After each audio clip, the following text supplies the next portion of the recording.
The global economy is currently battling with serious crisis. However, the African continent seems to be most affected. With economies yet to fully recover from the effects of COVID-19 pandemic and the ongoing Russia-Ukraine war, many countries are now dealing with double-digit inflation figures. For instance, in Nigeria, which is said to be Africa's largest economy, it reported a spike in inflation to 20.52% in the month of August. This is the 7th consecutive monthly increase and the highest level in 17 years, with the one of 2005 that stood at 24.3% being the highest yet. In Ghana, the authorities are battling a 21-year high inflation, which rose to 33.9% in August from 31.7% in July. This is as import prices continue to soar. Ghanaian cedi, said to be the world's second worst performing currency this year after Sri Lanka's rupee, is a pointer to the ravaging problems of many African countries. Hello and welcome to Daily Politics on Trust TV. On this program, we discuss issues around politics, policy, and governance. I am Hamza Idris. Tonight, we will discuss Africa's economic challenges in relation to Nigeria's rising inflation figures, its impact on the economy, and the way forward. We are joined in the studio by Professor Uche Owaleke. He is a political economist. We are also joined by Chris Wadoka. He is the special advisor to the chairman of Revenue Mobilization, Allocation, and Fiscal Commission. Finally, we will be joined by Dr. Dapel Zuhumnan. He is a researcher and a development economist in UK. Welcome to the program, gentlemen. Thank you very much. Yeah. Thank you. If you permit, let me make a slight correction. Okay. I'm not a political economist. I'm a financial economist. Okay, financial economist. Yes. Good. Thank you very much. Thank you. Yeah. Well, we will take a short break now, and when we return, the discussion commences. Stay with us.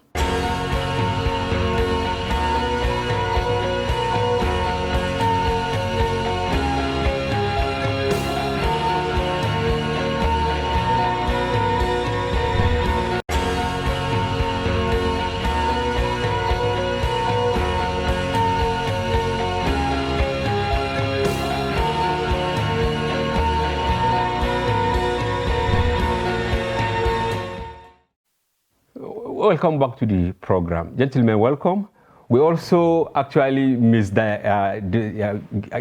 made mistake while introducing you. You are the special advisor to the chairman of Fiscal Responsibility Commission, exactly. Not Revenue Mobilization, Allocation, and Fiscal Commission. Thank you very much. Thank you. Yes. Prof, maybe I should start with you. Mm-hmm. The world economy is truly suffering. Yeah. But why is Africa worst affected? Well, African countries are largely frontier economies, what we call frontier economies. They are developing economies. And to that extent, they appear very vulnerable to shocks, global shocks. And as you know, most of them are countries that depend on primary products. So you now find that what is happening in Africa is a fallout of what's currently going on in the world today. It's largely on account of the Russian-Ukraine war. As you know, the world economy was gradually emerging from the negative impact of COVID, and then we now came face to face with the Russian-Ukraine conflict. So the Russian-Ukraine conflict, just as we saw in the case of COVID, has caused a lot of supply chain disruptions. Energy crisis, globally. Of course, you know that for a long time, oil price, was in excess of $100 per barrel. Mm-hmm. And for import-dependent economies, that had the effect of shooting up energy prices. So you find that in the US, for example, inflation rate has gone to unprecedented levels, now above 8%. In the UK, inflation rate too is now above 8%, unprecedented. And you now find the economies of these two countries, the Federal Reserve, for example, just increased the interest rate in the US, by 75 basis points. And today, again, the Bank of England has also increased their benchmark rate by 50 basis points. So what that does is that each time you find interest rates go up in US, or each time you find the dollar firming up, that has the effect of triggering capital flows into the US, out of Africa, out of emerging economies, out of frontier economies, into these economies, because interest rates have gone up. So what African economies are experiencing now, is just a response to some of the actions, again, being taken by the economic managers in the US, in the UK, in the Eurozone, in general. So their actions, are also affecting African economies. And that's why you find that in Africa now, just as you mentioned in your introduction, a lot of African countries are also going through the pains of inflation. Zimbabwe, for example, Zimbabwe's inflation rate has risen, that's the highest in Africa, by over 285%. Oh my God. Yes, you just mentioned that of Ghana, 33.9%. Yeah. Ethiopia, 32%. Some of these countries actually depend on Russia and Ukraine for wheat imports. Okay, and because of the, as I said, disruptions we've had, you now find that it's also affecting them, negatively. In the case of Nigeria, yes, bulk of our imports of wheat, don't come from Russia or Ukraine. As a matter of fact, the U.S. But as I said, what is happening in the U.S. is also affecting us, indirectly. Okay, aside the legacy issues we have had, the issue of energy cost, is also prominent. And why is energy cost going up? Because again, oil price is going up. And unfortunately, we are an import-dependent nation. We import petroleum products. Because we are importing petroleum products, okay, the price of fuel, diesel, for example, you saw how the price of diesel went up. Yeah, 800, 900. Yeah, so all these eventually feed into the cost of production. As a matter of fact, the inflation we are experiencing in Nigeria today, just as we have in other countries. In Ghana, for example, is also related. They are cost push, induced, in the sense that they are primarily caused by the rising cost of production, as opposed to the demand pull. So it's not as if we really have too much money in circulation, chasing too few goods, but it's more because cost of production is rising. Cost of energy also feeds into cost of transportation. So you find high cost of transport also resulting in inflation. And that's why you find the urban inflation rate, for example, being higher than the rural inflation. Yes, we will discuss that one also, because it's really a serious problem. And the pressure points, really, the pressure points for this inflation, is on food. Food inflation rate is, over 23%, as a matter of 23.1%. Yes, okay. I want Mr. Wadoka to come in here, because you are in charge of fiscal responsibility, and currency in Africa, for instance, is just falling. We cited example of Ghana, which is so far divorced, despite the redenomination they did. How are you coping now in maybe putting Nigeria's currency vis-a-vis that of other African countries? Exchange rate of a nation is also tied to the productive capacity of the nation, its earnings, as it were, and its ability to pay for what it buys. So it's the same issue that's still going around. The weakness in the exchange rate is the same things that are triggering inflation are triggering weakness in the exchange rate. Okay. Yeah. Okay. So it's not an isolated issue. It's a broad issue and must be looked at broadly. The very pressures from, you mentioned, Professor Waleke mentioned from the Ukraine-Russia war are translating into difficulties in exchange rates being sustained. So you find those pressures. In Nigeria, we're having our own fair share of the pressure. Other countries as well are having their own share of the pressure. Prof, in 2000, this issue of, I'm coming now to Africa, West Africa, this echo that they wanted to flood. Since 2000, almost 22 years after, it is still in the pipeline, as they said. Don't you think, assuming we had that currency, it will have maybe absorbed some of these shocks for West Africa? Yeah, there's no doubt that a common currency for West Africa would go a long way in, facilitating even trade, intra-trade, within West Africa. One of the challenges that the African Continental Free Trade Agreement, is going to face is also the issue of, the absence of a common currency.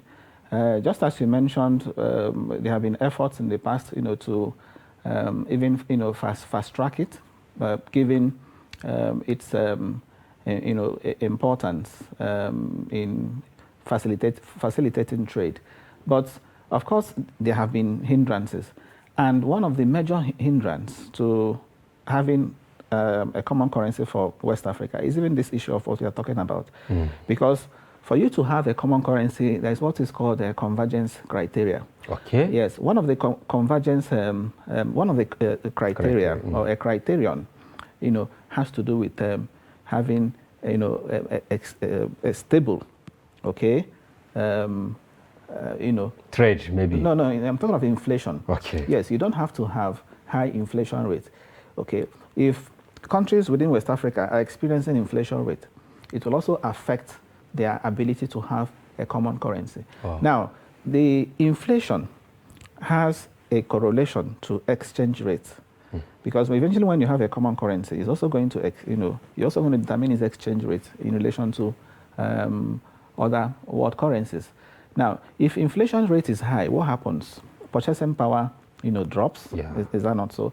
And if purchasing power, drops, as we are witnessing here and also in Ghana, what usually happens is that people begin to lose confidence in the local currency. And when they lose confidence, begin to lose confidence in local currency, what is the next thing, rational people do? They now try to, go for the currency they feel is stable, is strong. And that's why I said, anytime you find the dollar appreciating, or inflation rate in the local the economy is rising vis-a-vis the inflation rate in the US, So what happens is that people tend to now go for the dollar. And as they go for the dollar, what happens? As they demand more of the dollar, the higher the demand, the higher exchange the rate now for that goes up. So you can see how inflation also fits into exchange rate. So as long as we have this inflation problem in West Africa, it's also going to be difficult. Apart from other challenges, it's going to be difficult for us to now say we are going to have a common currency. There are also other issues, including reserves, for example. If you're going to have a common currency, or let us even assume that the naira, will be used. We want to now see how we can make the rallying point. Exactly. You need to have, very strong reserves, to be able to back that up. So when countries within West Africa don't have reserves that are not productive, just as I said, if you're not productive, it will eventually tell on your currency. And to that extent, it will be difficult for you to now say you're going to have, a common currency. For you to have a common currency, there must be a level playing ground. And that's what they mean by convergence, criteria. So for the entire economies, in West Africa, I think 16, 15 West African states, inflation should run at single digit sustainably for the next, I think they say 7 or 10 years. But again, that is, something that has been difficult to happen. Having single digit inflation rate for all West African countries for a period of time. Yeah. So until we achieve that, it's going to be difficult having a common currency, apart from the fact that there are also political considerations. Considerations, Francophone, Anglophone, beautiful, and all that. Maybe you will add something to this, because you are in charge of, as I keep saying, fiscal responsibility. Nigeria ought to be the driver, going by our population size, our GDP, and all that. Where is really the problem? Well, you mentioned the political consideration. I would think that's the key thing. There are blocks within the ECOWAS. I don't have details, but I would think that is the key thing, because I reckon the Francophones at some point began to talk about the ECO themselves, organize their own ECO outside what was agreed within the ECOWAS community. When they have, as it were, their own OGA, and Nigeria is its own OGA, there's a way West Africa is organized. And Nigeria can actually take the lead. Is a political thing, and find a way to smoothen those relationships. Incidentally, there used to be 3 blocks, with Guinea-Bissau as the Portuguese leg. But now even Guinea-Bissau is running on franc CFA. So you simply have the franc CFA with all the other countries having their own currencies, being controlled by their own central banks, and it's a huge issue, but it can be settled at the political end. Yeah. Prof, for a very long time, this inflation going up and down, but it's like when the COVID came, we quickly grab it and say, okay, it is responsible for our woes. And then later, Ukraine and Russia war. Yes. Do you think we are really ready to accept the fact that we have to look inwards to bring out our problems and then resolve them? Yes. You see, with respect to inflationary pressure, we have what some people have called legacy issues. I started by saying primarily you have, or even if we go to fall back on elementary economics, basic theory, it says there are 2 types of 2 causes of inflation. It's either demand pull or it is cost push. Okay. Now, in our own climb, what has become evident is that it is more of cost push. So we refer to structural bottlenecks. We refer to issues around insecurity, for example. Earlier I told you that the pressure is actually on food, because headline inflation is 20.52. Yeah, because I have it here. It says that food inflation rate rose to 23.12% exactly. in August this year, compared to 20.30% last year. Yeah, exactly. And then they say insecurity has been with us for a very long time. Beautiful. But yeah, so you can see now that even the food inflation, the 23.12 is even the average in some states. Okay, you will see it there too. That in Kwara State, food inflation is as high as over 30%. 30%? Yes. So Kwara State is the state with the highest food inflation rate in the country.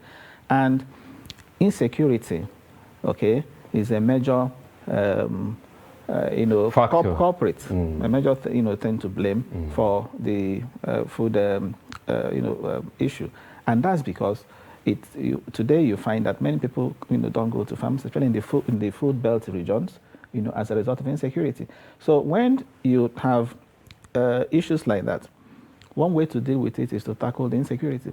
Now, the issue of food, I must also mention, the central bank has done a lot in terms of interventions. Interventions in the agri sector, to boost food production, particularly in rice. You are aware of the central bank's Anchor Borrower program. Okay. Now, but for these interventions of the central, by the central bank, the situation could have been a lot worse. Yes, that's the reality. And I'm also aware that the federal government has been implementing some, programs in agri space, such as the Green Imperative. Okay. Now, it is some of these programs that are even helping to, ensure that at least we don't go out of a supply completely. But insecurity, as I said, is thwarting much of these efforts. If you look at the aggregate GDP today, the aggregate GDP contributes about 23%. To aggregate contributes about 20% to GDP. And we even have our GDP there. Yes, so look at aggregate, you'll find 23, about 23% or so.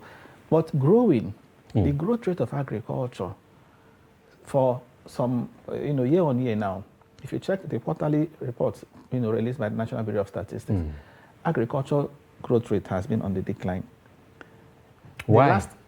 That's what I'm telling you. The issue of insecurity, because people could not go to farm. Yeah. So the aggregate GDP grew by just 1.2%. Yeah. Meanwhile, there were times not too long ago, this same agri sector was growing by as much as 4%. Yes, and we also have our the food inflation. According to 23.12.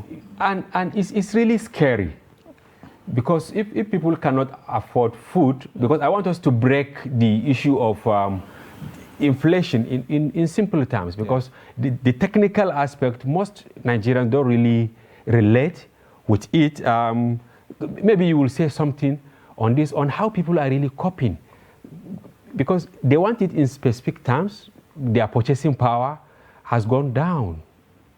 Yeah, people, women in particular, are the ones that first understand the dynamics. More than the men. They're the ones who go to market with 20,000 and come back to tell the man that this 20,000 is no longer enough. So they are kind of our key sensors for inflation, as it were. But to some people still, it sounds a bit far-fetched, or rather a bit still surreal when you say, oh, inflation rate has risen this much. But what it means is, if you have 1,000 naira in your pocket, if you had 1,000 naira in your pocket last month and carried it to this month, it's no longer 1,000 naira. It's as simple as that. If you take home 30,000 naira as salary, the one they will pay you this month is no longer that 30,000 naira. But there's something called money illusion. Yeah. Money illusion is when you're seeing the money and it looks to you like it's money, but truly it cannot get you what that money can get you. And the consumer price index we have is really bringing out the points you are raising. Yeah. People are finding it difficult, when it comes to utilities, transportation, food, core consumer prices, serious problems. Yeah. So somebody said money is a confidence trick. Okay. It's a confidence trick in the sense that the tuber of yam that used to be 1 naira is no longer 1 naira. But the salary they've been paying you, 10 naira salary they've been paying you, is still 10 naira. Yeah. And you are tricked by that thing you're seeing to think that your salary has been constant. Yes. Even if it's moved a bit upwards, you think your salary has improved, but it's an illusion. But well, that's the reality of life. Inflation is not totally a bad thing, but was making life difficult, and what is reckoned in analysis as poor is when there's a high inflation. And like you said, it's not a totally Nigerian problem. It's a global problem. And it doesn't look like something that will go away today or tomorrow. Well, Prof, ours appears to be more delicate, because apart from insecurity, now climate change, floods everywhere. How do you think this will impact on maybe rising the inflation or maybe stabilizing it? I think we had the challenge of flood. We have not had any this year, not to my knowledge. No, the flood? Yes. Have we? Yes, Prof. It has swallowed thousands of hectares of farmlands in Jigawa, in Bauchi, in Taraba. Okay, but not as accurate as there was a particular year. 2012. Yes. You are referring to 2012. Yes, it was so. It's something that is, something that we should factor in if it's a recurring decimal. If it's something we know that must happen, then we'll factor it in and then see how we can, mitigate the impact of of flood. But of course, as has been rightly pointed out, inflation is an ill wind that blows nobody, any good. The only persons that maybe appear to benefit from inflation when you have inflation, maybe the speculators, the creditors that borrow, yeah, the debtors. Okay, so if you're a debtor, if you have borrowed money and you're owing, of course, when you're paying back, you still pay what you borrowed. Yeah. So apart from the debtors, the creditor, of course, is at a disadvantage, and that has its own problem, because that discourages credit. Okay, yeah. I know economy survives on credit. Yes. So when people can't give out money because of inflation, okay, when people are not investing because of inflation, again, that's another angle. Because you have inflation rates going up. Take, for example, what is happening now in the stock market. I'm a professor of capital markets. Yes. Yes. So what's happening now in the stock market? The stock market is going down partly because of the rise in inflation. Inflation rate is 20.57. Meanwhile, 20.52. Meanwhile, what the stock market is giving you, what we call year-to-date return so far, is less than 17%. So the return from the stock market is lower than inflation rate. It means whatever you get by way of return is eroded, completely eroded. So that leaves you. So what does that do? It discourages you from giving and giving and investing. Yeah, exactly. Yes, and economy again, cannot will grow suffer except we have investment. Except credit is also given out and then channeled to the productive sectors. Thank you very much, Prof. Yeah. And we will take a short break, and when we return, the discussion continues. Please stay with us. As the 2023 elections draw near, remember, evil prospers when good men and women only wish for peace, but never take a step to make peaceful elections happen. Are you a father? Are you a mother? What are you saying to your children as elections approach? Have you warned them not to let themselves be used to cause violence? Have you explained to them what the consequences of electoral violence might be? Do your part to make peaceful elections happen. Talk to your children. Protect them from unscrupulous politicians who want to put them in harm's way, while their own children are comfortable at home, within and outside the country. Let's join hands to make 2023 elections peaceful. This message is from the National Orientation Agency, NOAA.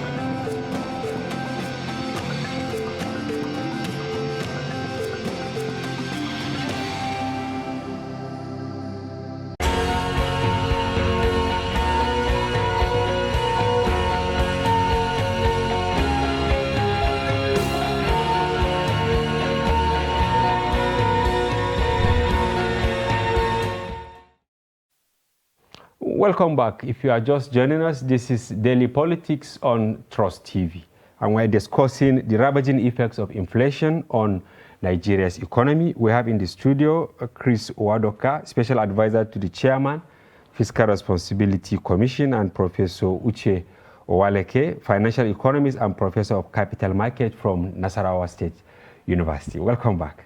Yes, Mr. Chris, today, President Buhari, the United Nations, the economic, he called for reduction of debt for countries that are heavily indebted as a way of liberating them.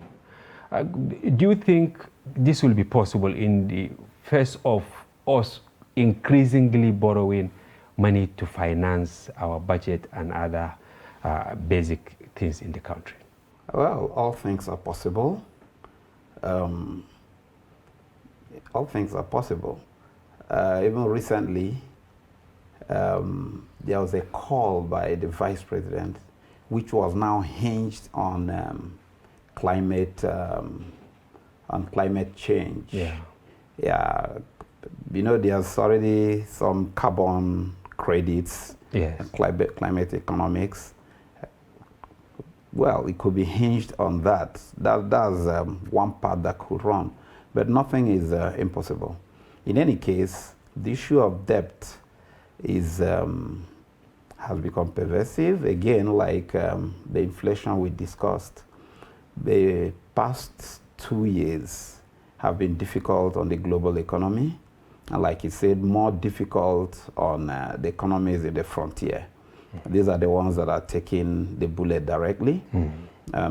They've had pretty much support, in any case, from the international financial or fiscal community, as I would say. But nevertheless, I believe that we'll come to the point where debts will become overbearing for many countries. Nevertheless, what's more important is that whether the debt is forgiven or not, or until it is forgiven, each country should do its best to ensure that debt practices are such as can give fiscal sustainability. Keep your eyes on the ball.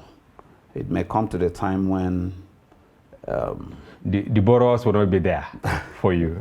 Prof, do you have anything to add to this based on the call by President Buhari in the United States?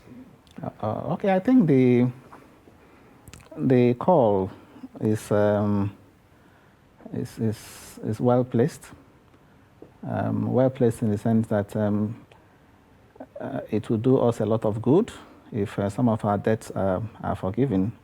The debt burden is huge now as we speak. The total debt stock, going by the figure released by the Debt Management Office recently, is as high as 42 trillion. Okay, you have a debt of 42 trillion. And the substantial part of it, 40%, is now owed to, is external. 60% is domestic. Of course, he was referring to the external. Yes.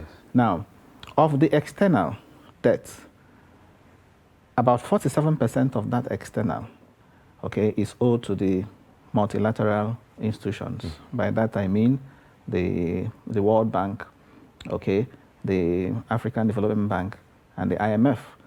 Okay. Now, the others, of course, you have bilateral, about 11%, and then commercial, that's the Eurobonds. There is nothing that we can do about the Eurobonds. Eurobonds are, instruments you have used to borrow money from international investors. And they are Those untouchables. Untouchable. They are not things that you can use, maybe political. Nothing like forgiveness. Yes. So the forgiveness now is now referring to the one owed by World Bank, the one we owe to the World Bank, or the multilateral, and maybe bilateral, because we are owing the China Exim Bank, Japanese International Cooperation Agency, French Development Agency, Germany, and so on. So maybe on a bilateral basis, okay, we can have some reprieve. Reprieve. But when he went to UNGA and he's saying debt relief, I'm sure he was also referring to monies owed to the World Bank, okay, and then the IMF, and then affiliate organizations. And of course, if those people say, I told you 47.7%, if they now say, okay, we are forgiving you, we will work out an arrangement as we did in 2005, you recall, when we did an arrangement with the Paris Club, we are owing over $30 billion. We had a debt buyback arrangement, by which we only paid 12 billion for the 30, in full settlement of the 30 billion. Yes. So if we have that kind of arrangement, that will give us a lot of relief. Yes. Because we are spending so much on debt servicing. Yes. You have, even in which you spend as much as 90% of what you earn just servicing debt, okay, crowds out development spending. It leaves you with very little, to work with. So debt forgiveness is welcome any day, from international, the international community. But again, as I said, that should also mean we will have to apply caution, okay, with respect to contracting future debts. Yes. Yes. When you check the projections for the 2023 budget, about 11 trillion will be borrowed to augment what will be generated. And this is at a time, even today, the head of Africa Development Bank, he too had the hunger. He made case for the debt relief. Is it not really double standard? With the left-hand side, you are collecting more debt and then extending your right-hand side to the debtors to relieve you. Don't you think we can look inward to reduce this burden and then solve some of our problems? Absolutely. If you look at the MTEF, yes, medium term. Yeah, yes. The medium term expenditure framework 2023 to 25. The Honorable Minister of Finance gave 2 scenarios. And what's critical in differentiating the 2 scenarios is subsidy. And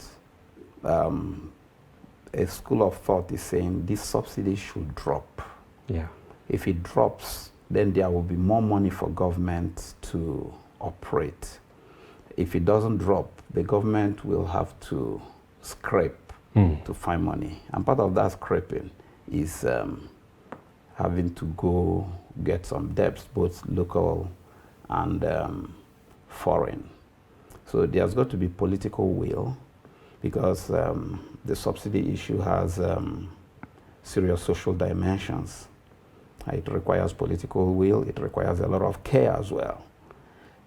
But while all sail are done, it's necessary to look inwards. It's also necessary to look at other sources of income, because it's been argued that the key problem is a revenue problem.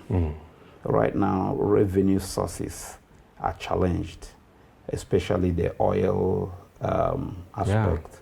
Yeah. We hear about oil theft, so we can't even meet our OPEC quota. Yeah. We can't even meet our production projection for 2022. So that's a huge challenge. It's expected that if we meet that challenge, it will give a lot of cushion to the economy. And then you have money at hand with which you can work. It's when you have money that you can say, this dying child, I have money to feed you. But you have a dying child. You have an economy that has to be taken good care of, as it were. It has to be taken care of, not yet good care of. Yes, Prof, ahead of 2015, President Buhari said he doesn't even believe in subsidy.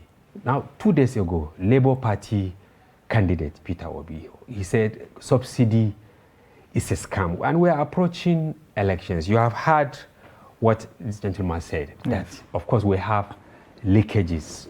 What is your take on this subsidy thing? And is it removable now? or we must do certain things before we remove the subsidy? Because everyone, when they get to the corridors of power, they now begin to dance. Develop a code fits. Yes, Hamza, you're very correct, your observations. You asked pertinent questions there. One, is it removable? Or must you do certain things before you remove them, remove subsidy? Let me first state my where I stand on this issue of subsidy. I've always argued that subsidy, on fuel is not in the interest of this economy. And that's primarily because if you look at it on balance, even from studies, what we know from studies, is that it actually is something that is actually benefiting the rich, and not the poor. So when we subsidize consumption, that kind of consumption, it doesn't help the economy. Look at it now. Look at the size of the subsidy that we are projecting for next year. 6 trillion. Yes, and you can imagine what that kind of money, will do to sectors like education, for example. What is ASU even asking of? What ASU is asking of is just a fraction of that. Health. So the opportunity cost of having subsidy is so huge, and that's even not to talk about the corruption, aspect of it. It's also something that is even encouraging smugglings. Now you find neighboring countries depending on Nigeria because of smuggled products. Well, that's by the way. So it's something that should go, but how do you remove it? it's not going to be easy. Right now, the inflation rate is high. We just came out, you know, from COVID. As I talk to you now, in Europe, is giving out, you know, doing energy subsidies. So we may not be able to say we are removing it now, but what we can do is to stagger it. Okay, we phase the removal of oil subsidy, and while we are phasing that, we use the opportunity to put in place, you know, measures that will enable you and I, you know, we are the common man. Maybe I shouldn't mention you, Hamza. Maybe myself. No problem. Okay, to cushion the effect. Yeah. So it should be phased. I'm sure you read recently. I think today, the president of Colombia announced also removal of you know, subsidy in his country, but that it's something that is going to be phased. Yeah. Many countries are not. It's not something you remove in one fell swoop. No, because if you do that, we are told that the pump price of fuel will be as high as 462 naira. That's what we are told. Okay, so it's something that has to be, you know, phased, and while doing that, the government will consciously now try to put in place those measures that will enable the common man to, you know, cushion the impact of the removal of oil subsidy, and then channel those subsidies to productive sectors. Colombia, for example, is saying it will remove subsidy on fuel and put in fertilizer. Does that not make sense? You remove from consumption, you put in production. Okay. So we should be able to subsidize productive activities, as opposed to subsidizing consumption. Meaning that subsidy is everywhere in the world. Oh, it is the perception exactly. and how leaders deploy it maybe Exactly. to gain mileage over their colleagues. Just recently, the Minister of Labor said they will increase salaries because of the inflation and many other factors. How feasible is that? Well, he must have his figures. But as it is now, it's not featured anywhere in the medium-term expenditure framework, which is the basis for the 2023 budget. So unless the National Assembly gives it consideration in the course of discussing this MTEF, and there's also going to be considerable discussion on how is it going to be funded, because we are talking of revenue difficulties, as it were. Difficulty in funding what we already have. We're talking of a huge debt burden. So he must have his own figures. But is this something that should be done, like we talked about inflation, eating up real income? Yes, it's eating up real income. It will, I don't know. A political statement. Prof? Yes, I think if I'm to advise, it's not it's something they should just leave for the next administration. Yes, to do, because but even if now, assuming it happened, maybe yes. a final word from you. Assuming it happened, yes. will it lift the proverbial 100 million people out of poverty? Because this government says it will lift 100 million people. No, that's not the way to lift people out of poverty. You know, by increasing nominal wage. What's important is what the money can fetch. Okay, you increase these wages now, as I said. Especially when it's not captured in the budget, you now complicate issues for the incoming administration. Yes, would they be able to? As I was a commissioner for finance in Imo State, and I know the challenge that can pose when a new government is coming in, and then you are inheriting a lot of problems from the previous, So it hampers your smooth takeoff. That's why I said let the next administration bother about that. Yeah, thank you very much, Professor Uche Owaleke, financial economist and professor of capital market from Nasarawa State University. We thank you very much for your informed perspective on this raging problem in Nigeria. Chris Owadoka, special advisor to the chairman of Fiscal Responsibility Commission. We appreciate your contribution. Well, viewers, it is very sad that our third guest, Dr. Daipel Zuhumnan, a researcher and economist in the United Kingdom, could not join us because of a network connectivity problem. We hope we find a way of having him another time. And this is where we wrap it up on today's edition of the program, which we hope you enjoy, and we hope you stay with us for another edition. For now, I'm Hamza Idris.